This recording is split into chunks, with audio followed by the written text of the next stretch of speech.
Welcome everyone to the Island Life podcast, where we journey onto the island of discovery to relive some of the best and worst moments of Survivor. My name is Will, an experienced Survivor fan, 48 seasons deep, and I will be your guide. And joining us on this adventure is our rising Survivor fan with 11 seasons under her belt, Anne. Hello, we're back. And of course, we also have our Survivor newbie, the brand new Survivor fan who just finished his 3rd season of the show. I give you Survivor F. What's going on, folks? Survivor F here. Yes, band is back together finally. We've been like ping-pong between one, but not both of you being here. And you came back for a doozy. So this episode, we're focusing in on specifically episode 9, Dave vs. Goliath, as our next episode will cover a double feature. But episode 9 had enough. You saw, like, we talk in present day about all these idols and advantages all the time. This episode, like for its time, like 5-6 years ago, whenever, was lots of advantages and idols like all happening kind of at once. Yeah, of course. Very special episode overall, not just for what it represents as a turning point in the season so far, but also it's the first episode we collectively watched together in person. So lots of fun doing that with you guys. Yes, first time ever watching an episode with all three of you guys, so it's exciting. Now, But I have to ask you this. Did Dan get what he deserved? I felt it was coming. This was probably the one episode where I felt like from the very beginning, I had a very good idea of how it was happening in terms of who's going to be called out, who pressure was going to be played on. So I felt like towards the end of that previous episode, Dan's time was just coming, and this episode really just helped encapsulate that.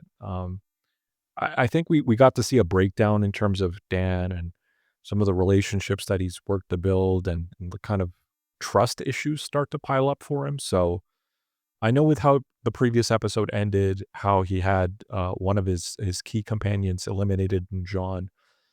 Right at the start of the episode, despite the fact that Goliath still had majority, things just did not seem right for Dan. What once seemed to be someone at the top of his game within his tribe, you could start to see cracks appear.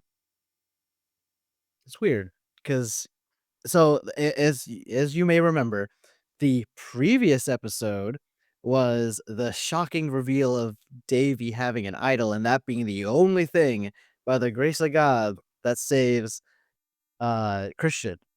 And that's of course when Angelina all but begs Dan to use one of his 2 idols on her, which he ultimately does. But regardless, it turns out that the target was John. John goes home, so Dan has lost one of his allies. He has used an idol, which wasn't helpful. But despite all of that, the Goliaths still have 6 people to 5 Davids. If they wanted to all vote together, it would seem that they have the advantage. And yet, it's not just Dan who's kind of freaking out here and doubting the future of their alliance. But a lot of people are. We see a bunch of confessionals from Alec, Allison, Carl. They're like, maybe we should actually work with the Davids. So like when you saw this, like it's over. The Goliaths have fallen apart. The Davids have won the battle. How do you feel about that? I think it's been a long time coming. Like they always talk about like the tribal lines blurring, and I feel like it's been a while since the Goliaths are strong, like or lately. I feel like I think the moment that Angelina kind of pulled out of it too, like you see that Angelina doesn't hang out with them anymore. Like she's all over the place now. I think she's just kind of clinging on to like somebody and just down to do whatever as long as it's not her that's going home. But I think it's a long time coming that it was going to happen. They're not going to work together. They're all such big energy people that are like, yeah, we're here. We got to make the move because if I don't, who else will? And yeah, what's going to happen? And I think that makes it exciting though. Agreed, agreed. I think that, exactly as Ange said, that there's a lot of people who make things exciting in the game, but for the Goliaths, as a contrast to what the Davids are doing, they're not as close-knit of a group. We see certain, smaller groups form, but within the Goliaths, I question if they have long-term compatibility with one another. What we thought was a really good romantic relationship budding for Dan, we start to see break apart in this episode, indicating that, okay, maybe they're not as close as what we once thought.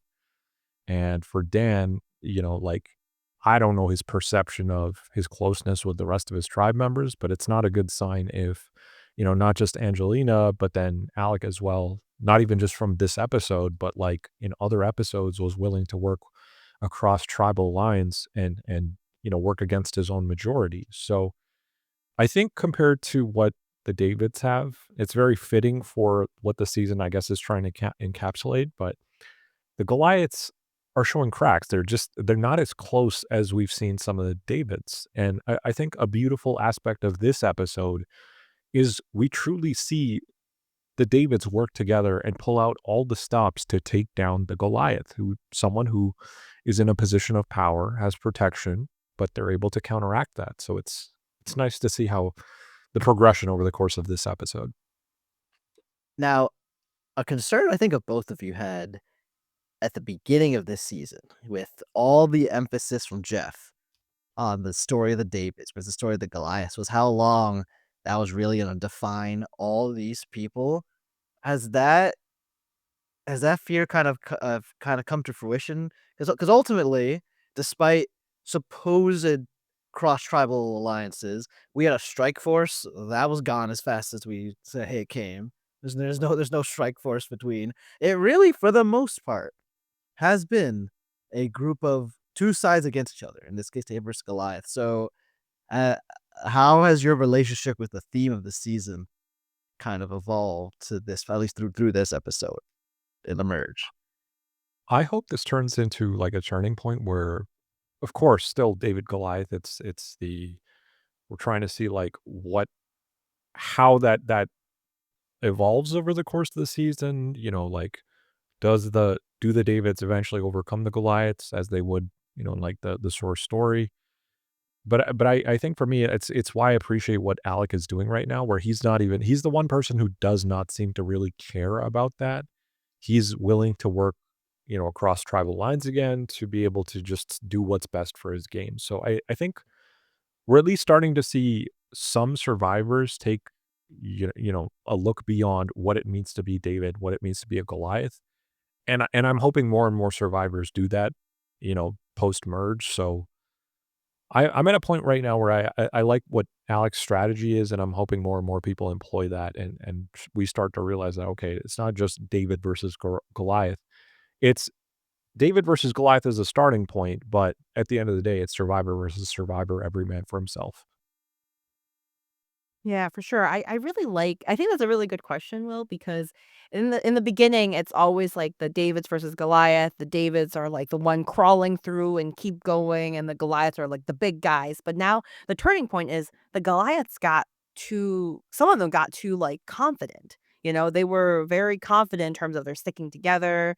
And then the Davids are just trying to like, scavenge as much little things they could get. If they could get one little crack, they're gonna hop onto it. They're doing everything and I feel like in a way, I feel like they're kind of playing the game in more a little bit, rather than relying on just, hey, we were all put into this group together and we're gonna stick together. Like they're not all relying on that. They're relying on, there are some people like as you said, like Alec, that's trying to mix and stuff. And I think that's really cool and very, very nice and refreshing to see because it would be a very boring thing if they just split off to two and it just one by one. I was worried that I was gonna be like that, where it's one by one the Davids go and then soon it's just all Goliaths and they just take out one another, so Yeah, with that said, I mean, we obviously are seeing the pressure being put on Christian. Uh, that it seems that a lot of the people in the Goliath tribe are seeing him for the threat that he is. And you just got to wonder, the people in David's, like, are they also seeing him as a threat? Is that someone who they're now it's post merge? Are they going to continue to work with him? Are they too fixated on the David versus Goliath structure? that's what my focus is on. I know Sean got eliminated. We saw how this episode turned out for Dan. The thing that I think about is the brochachos. Are we seeing the end of the brochachos? Who knows? Brochachos were not strong. I don't think it's I ever mean, mentioned again, really. yeah, yeah. I mean, who's left? It's just Christian, right? He's the last brochacho. Yeah. And Is even him, this how long is he right? there for? He could be the Oh, next person out. Well, yeah, I'm afraid. because in the merge so far, it was everybody voted out Elizabeth, David. Then the Goliaths tried to vote together to vote out Christian, but it got stopped by Davy's idol. And then this time, as we'll talk about, they again tried to get out Christian, and it would ultimately not work out. So you're right. Christian's been the target twice by the Goliaths. I wonder because we're at the point where it's time to start. I know you guys have your winner picks, but it's also time to talk about like who seems like they'd be able to have a winning performance if they were at Final Tribal. Um, because we're still early in the merge. Like there's lots of opportunities to make big moves and to look impressive. So I wonder does Christian have a resume yet? Maybe it's just that he has the biggest resume of any David. Perhaps that's where it Hmm. is. Yeah, I think he has like a social resume where everyone really likes him and like they're not they're kind of like having fun with him. They like him. Like he kind of pulls in both groups. I feel like socially he has a good resume. I just don't know game wise if anyone has, like, an amazing game to me. Like, I personally don't find game-wise, like, very good. Like, Dan's getting all these advantages, right? And you're like, "Oh, that's really good. That is sure would," but he's been making these bad moves. He's killing me. I'm like, "Oh my gosh, you could get 2 idols and still get trashed in like this." It's Well, kinda yeah. rough to watch. So I don't know if this would change anything, but we can go back to last episode. So Dan gives into the puppy dog eyes and uses one of his two idols for Angelina. He could have either not used it at all or been like, I don't know what's gonna happen, but I'll make sure I'm safe, or I'll make sure my number one ally, who probably should be John. I guess that's a chance that would have been Kara, but he could have done that instead. Um, Obviously, he couldn't have. There's nothing to be done in this episode. They got stopped. But I'm trying to look at all these Goliaths. Is there a different chain of events that could have helped them? For Dan, it was maybe doing something different in the last episode. For Alec, he's an interesting one too. Remember, I think we didn't like that he just decided to vote out Natalia that one episode when they were on Swap Tribes, and that really hasn't come back to bite him specifically. Maybe you can argue Not at it's all. one less So member of far. the Goliaths, right? So Yeah. far, right? Like you could say there's that was one less member of the Goliaths. So if not if not Natalia, that probably would have been Elizabeth or Lyris. I forget if that was Lyris's tribe or Elizabeth's tribe. It was one of them, but it would have been a David. The point is, but like, is anyone active? Is anyone like just making mistakes all around, like just being bad? Because in the pre-merge, we could like Natalie, obviously bad play.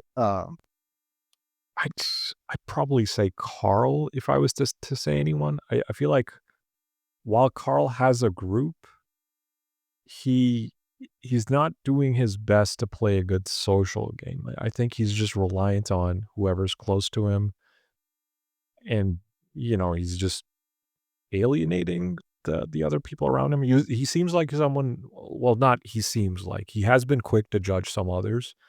So I think as he gets closer to the Goliaths, they might be not like he might not be the first person off the board, but he might have a harder time striking up a good relationship or conversation with the others, is my assessment. Yeah, Carl. He was hyped about this move though, and I promise we'll get into the Oh, it's a amazing great powers. move. Yeah, no doubt. Sure, but like he let out like a woo at the tribal like after it all went out, it worked out for them. So he's hyped. I He's I feeling on top of the world. I love it. I mean, this episode to me does represent David versus Goliath. right? Like it takes more than one person. It takes multiple people to get together and to Dan's credit, like he's not an easy out. So like they had to work together to get him out and you know that's what we saw happen. It's time then. So this is how the Goliath would fall in this episode. So as we said, they have the numbers right now. They have 6. If they change nothing and vote together, it should work out for them. And as a matter of fact, despite some of them thinking about maybe going against, Angelina's practically begging to be allowed to vote against the Goliaths. They actually do vote, like they intend as they walk in the tribal to vote together. So that's interesting, despite everything else we see. On the other side, the Davids, despite the excitement of the last to vote, we do get a little bit of them being like, it's still all of them against us. There's a scene of Nick being like, look at how arrogant they are, because like I think all the Davids are talking to each other on the beach. He's like, they're all like hanging out together by themselves, not including us. Meanwhile, by definition, that means you guys are not including them either because you're all staying together. But that's neither here nor there.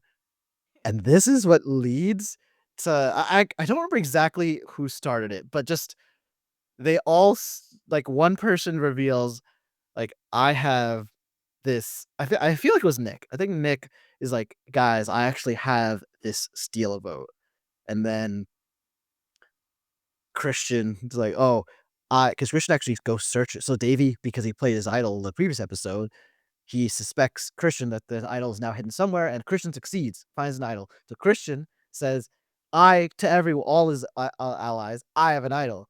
And then Carl's like, "Actually, guys, I have an idol nullifier." This is crazy moment. This is pretty rare. Like, it's not rare nowadays to reveal your stuff, but it's rare for like everyone to reveal all their stuff all at the same time in a group like this. It's crazy. Uh, it's funny 'cause, was Gabby there? And she's just smiling, she's just hyped 'cause she's got Well, nothing.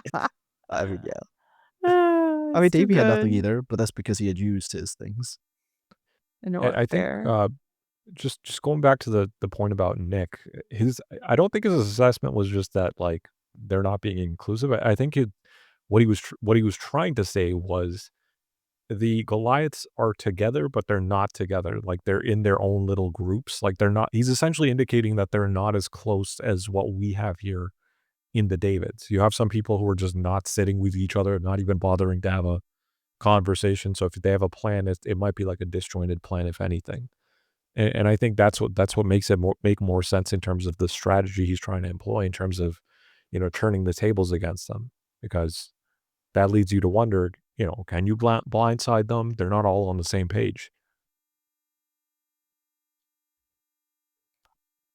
It's crazy that like when you saw all these reveals happening, where you cheer, like I think what I remember watching this in real time, being like cheering, like yes, they're pooling, they're being Mhm. honest with each other, they're gonna work together. But nowadays reactions like, no, why are you telling people? So did you have like a I one the other reaction or a combination? I felt going into the vote right up until Dan decided to use his idol on himself. I felt really good because I'm like, at the start of this episode, I had a feeling it would be Dan who would be eliminated, with Christian essentially being the next person up. And that's exactly how the course of the episode was playing out.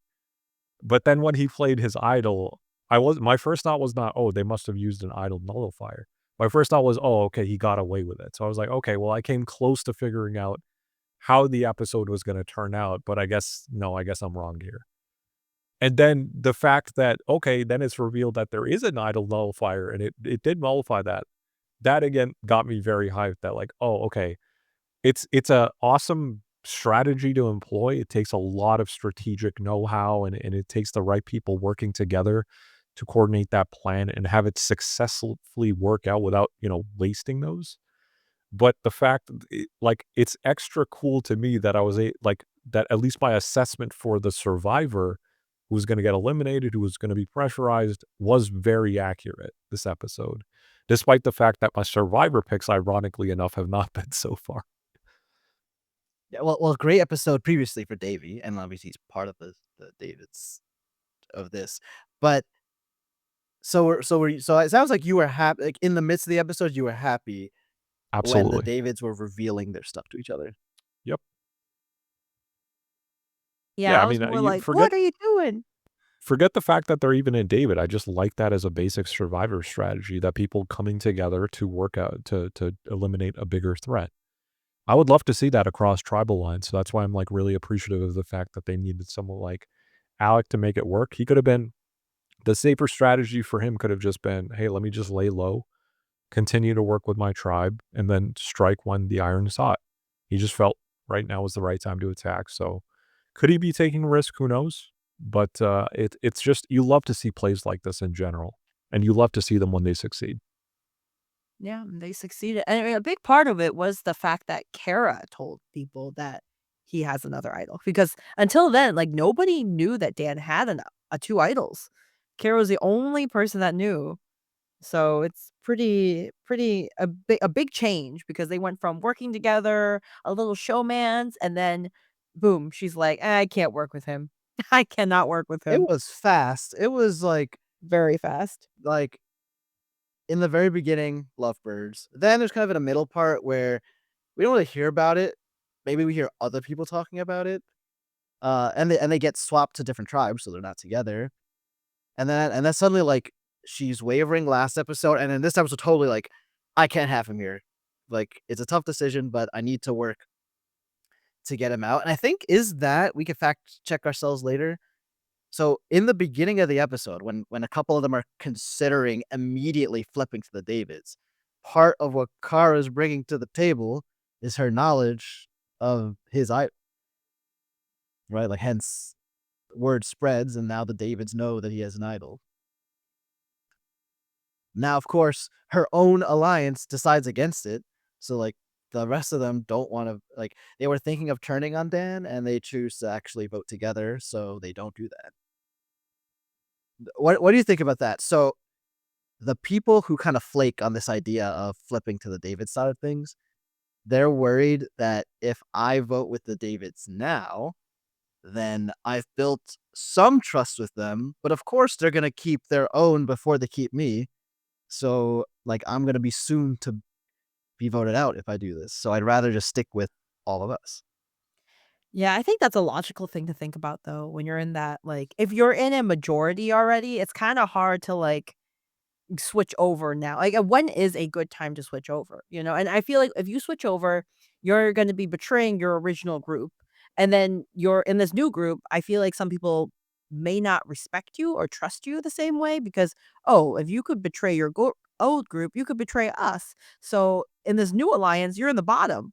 So, I'd rather be in the middle at my current alliance and leave and be in the bottom of a new alliance." You know, I think it really depends on how the relationship is.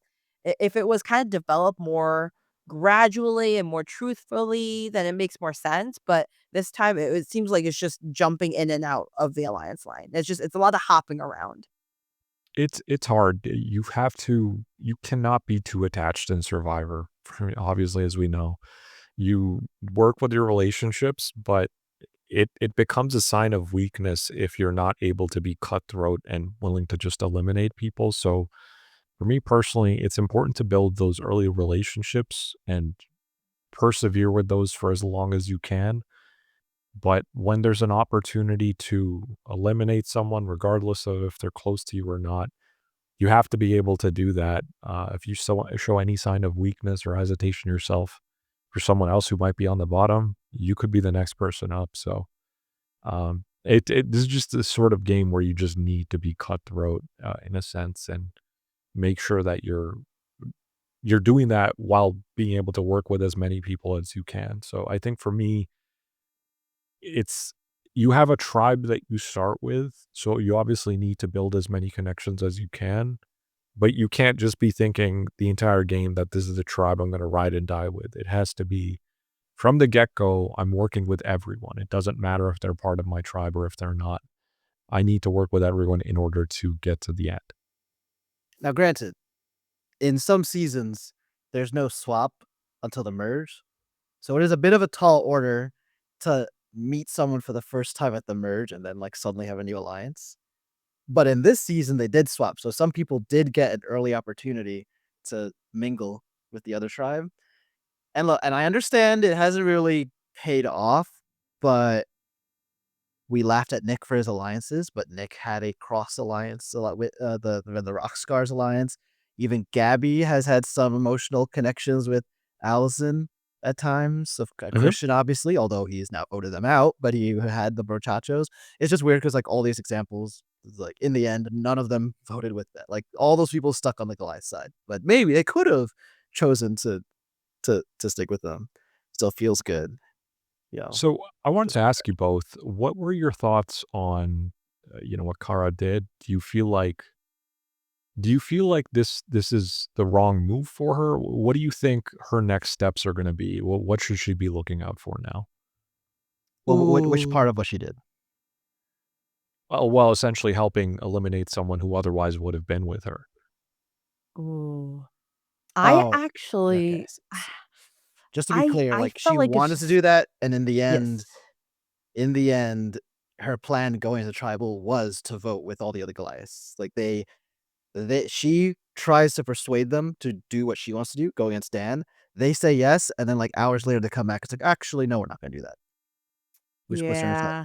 I feel like that puts her in a tough position. I think if she knew that the Glads were against Dan, it would have been a better leeway to use a leverage for both sides that like, "Hey, I'm telling you this thing," because I think in Survivor, telling someone's secret is that you trust them.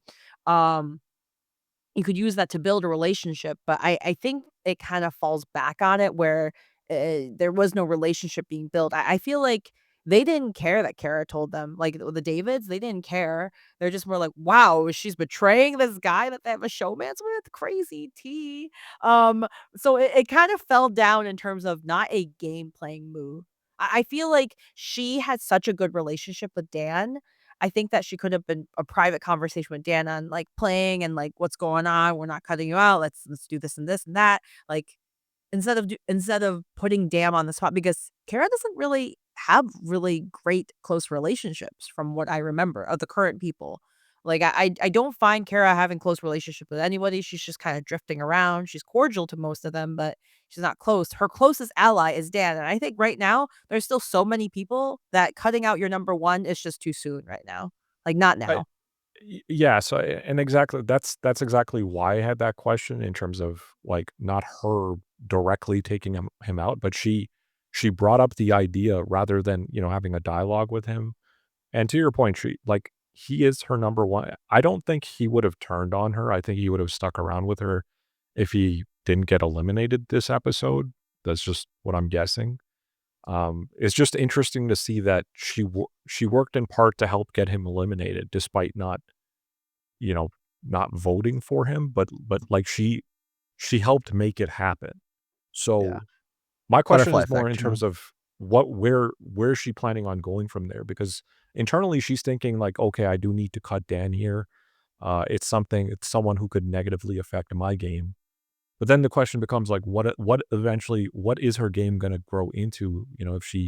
If that's a good relationship for her, otherwise that she's planning on cutting out. It's tricky. If she succeeds, she's forced to 5-5 Goliaths and Davids, and she's also what she's trying to make happen is basically a 10 against 1. Like all 10 people vote against Dan in a blindside, which so you haven't really changed that dynamics. If you what you've done is you've made Goliaths and Davids team up to take somebody out, but you're still left with two sides. So Right. then, like, is your side gonna win? Like, what's next? On the bright side, like, if the rest of our Goliaths agreed with it, it's not like they would think she's a traitor. But you're right. What next? You're in a deadlock tie at that point. You would think it'd be better in a strike force idea where like half Davis and half Goliath do something, but she doesn't have that. She doesn't have those relationships. Um, and Yeah. So unfortunately, like Dan is always going to be a target himself. Mike has been mostly sticking to himself. He's most friendly with Allison. Allison at least talks to Gabby a little bit, so maybe there's something there. Angelina has now made herself a pariah to both tribes. And then Alec, she's been hanging out with Alec a little bit more, so maybe she can hang out with Alec. So it is interesting what she thought her next step was going to be after this. I think he would have been a good shield for her, like, had he not been eliminated. So I think personally, I think it hurts her game in the short term. She could obviously prove me wrong, but I'm looking forward to seeing how she goes from here, how she adapts over the course of the game. That's what I'm looking out for. Yeah, it's funny. She got what she wanted, but not in the way she wanted. I think she imagined this like huge Survivor resume moment. I had the courage to vote out my like romantic interest here. Like I knew, and it was a blind side. I did it together. I went across tribal lines to make this happen. That sounds good. It's a lot of agency. Mhm. But now she lost her number one ally, and it was not her move at all. In fact, let's fast forward to tribal. So at this tribal council, Alec is immune. He won immunity, and the Goliaths, the 6 of them, intend to vote for Christian. That's the plan. The Davids have had their powwow. They know about all the advantages they have at their disposal, and they decide to first have Nick use his steal a vote advantage, and that allows you need to use it before everyone votes. It's public, and you have to say, "I, Nick, am taking your vote," and that was Allison's vote, who was quite perplexed when this happened. Um, and so now it's gonna be it's flipped. Now there's 6 votes coming from the David side as Nick votes twice, and only 5 from the Goliath side as Allison doesn't vote. So on paper, this could have been enough, right? Even without any other advantages played.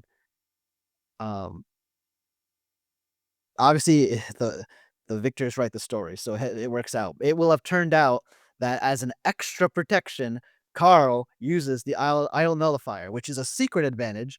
You have to do it as you vote, and it's if the person who I use this on uses an idol, then it's blocked, essentially. So you have to guess correctly, and they do, and they have the information. They know he has an idol. What do you think they could, knowing that he has an idol, voted for somebody else? They could have voted for like Mike or something, Alec, Cara, and just hope that Dan doesn't use that idol on them.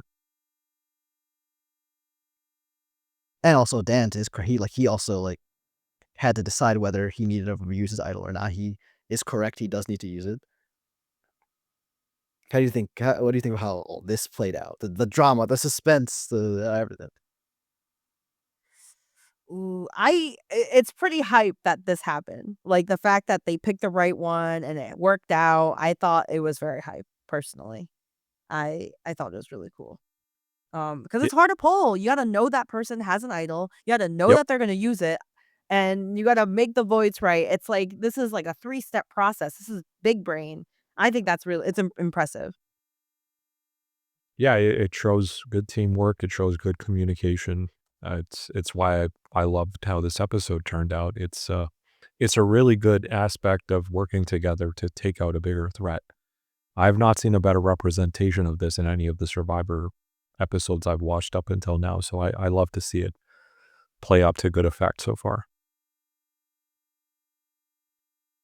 Like, they're all working to use their advantages. They're trusting each other to work together to then eliminate Dan. One of them, Carl could have easily backed out and been like, "Yeah, I'm not wasting my advantage," and it would have ruined their plan. But he didn't. They all followed through what they needed to do and got the job done. Yeah, and also they, I don't know if this ends up mattering necessarily, but their target was Dan. They could have taken Dan's vote instead. Um, Yeah, that I they was choose surprised by. they choose Allison, who's understandably perplexed. She's not thinking she's a target of anything, and she's not the target. It may have just been mind games, just to add to the stress of like this weird situation. Because it's not often a steal vote ends up being held. It sounds powerful, but it really only works if there's 2 sides going against each other and their numbers are like one apart. Excuse me, one apart. If it's like that, if it's 10 votes against one, your steel vote's not doing anything. For example. I don't know. Maybe they were just worried he's gonna use a shot in the dark I don't know. Ah, you I don't know. forget this It's is weird. years ago. Shot in the dark does not exist in 2018. Nothing can Oh, save you. it's that recent, huh? Okay. Indeed. Yep. There's no. Interesting. Are we, No like, one's even missing it said by those 3 words. seasons or something? Like, it just had to be another 3 seasons and then boom, Shot in the Dark's in. You know, I guess you're right. It's like 4 seasons later, but in between that is COVID, so it just feels so long ago. Yeah, that's true. But all in all, Um, great episode. I really liked it. I liked I liked Alec really starting to carve his own path here. Like I'm liking that. Speaking of, let's see if you keep your tone here though. So obviously, Dan's doomed because they used the idol nullifier against him and vote for him, so nothing to be done. But I told you that the Goliaths entered this tribal with the intention to vote all 6 of them against Christian. In reality, after being scared by the steal a vote, although Angelina, Dan, and Mike continue to vote for Christian, Alec and Kara vote for Angelina, which with the only explanation being they see the writing on the wall, like, oh no, they used to steal a vote. We're not gonna win this vote anyway. So let's vote against Goliath, and then the Davids will be like, ah, they are on board to work with us, whereas the other 3 voted for Christian. Yeah, he's thinking Man, ahead. He's yeah. thinking ahead. Thinking ahead or maybe thinking too much where it's like, is it gonna backfire? I don't know. This is a I Like tricky don't situation. like if you're I Angelina, you're like, what? Well, yeah, like, why would you do that? But it's like, at the same time, Angelina has been checked out of Goliath. I feel like she's yeah. she ain't a Goliath no more. She's an honorary David. Whatever takes her, she's gonna go. I don't know if I would say she's not a Goliath, but she's not at the top of Goliath. So like it wouldn't be as bad as like, whoever I guess is at the top at this point, who I can't even tell you. But I think that in the short term, like for someone like Alec, I think this works to his advantage. I don't think he's the main threat right now. So I think he's at least trying to figure things out with David as well. And he's recognizing that it's post merge. We're not just stuck in a David versus Goliath thing. It's more every man for himself. Yeah, it's crazy. And with that, the Goliath brochachos have been eliminated. There is a lone brochacho left. Let's see if it stays that way. 3 Uh, consecutive weeks of a brochacho elimination would be something. Oh, man. it would That be would be something, rough. and really, like, this is a huge win. We actually said this last episode. That was a huge win for David. This is another huge win for the Davids group. Can they get 3 huge wins in a row? Because remember, despite all this, it's still 5-5. So if nothing changes, it's a tie. It's 5 votes against 5 votes. So something has to give. Honestly, Last it's been thing working here. out very well for David's for sure. So it's nice to Yeah, see. except for Elizabeth, who was sacrificed, fortunately. Oh, I know. I know. Uh, uh, are F, are you prepared to continue supporting Davy and Allison as the winners of this season? Indeed, I feel like my Allison call is more of a long shot in terms of I like how she's kind of subtle, but she's also someone who seems willing to work with the Davids. She's not a top target. I think she can play a good game. She can evolve into a good survivor. I believe she has won a challenge as well. So, there's a little bit of a pop there. So for her, I'm expecting good results in the future. Davey, we've seen him make great moves. He's essentially the one who protected Christian this episode. Do you view So him as the de facto leader of the Davids? Is there a leader of the Davids? I I don't think so. I think that the entire concept of the Davids is they work together. So there's not one clear head. There is a clear threat that the others see in Christian, but I think in terms of like a representative, I couldn't just say one person. I think they collectively just work together, and that's what makes them the Davids. It's funny because I think Carl thinks he's the top dog of the Davids. Carl just makes me laugh all the time. I know, Well, Carl is so Carl and funny, his but I back feel like Carl pains. thinks he's, like, the best, you know? He's just like, "I'm the one calling the shots here." Carl having back pains. Elizabeth, who he was like previously beefing with, also talking about back pains. Team That's back true. pains. Oh, it was so crazy. That episode where, like, they were upset with her, like, chopping bamboo. I'm like, "Oh my gosh." And are you prepared to stick with Christian and Angelina as champions of this season? It's gonna sound crazy, but I'm gonna stick with them, you know, and maybe Angelina will finagle around, Christian will stay strong, you know, as long as him and Gabby are strong, and I think things can maybe happen. I don't know. I just know absolutely Gabby's going home. Goodbye. I don't see I in any way Gabby staying. I feel like Christian might be the next one up. Don't say that. It just feels right. One brochacho after the other. Would be symbolic. Oh, that's funny. It's funny. All right. Well, thanks everyone for tuning in to another episode of the Island Life podcast. Next on tap is going to be a double episode. As if you were Ooh. watching back in 2018, you had a 2-hour episode of Survivor. So we're gonna react to both parts of episode 10 for David versus Goliath. But until then, and until we speak again, ciao.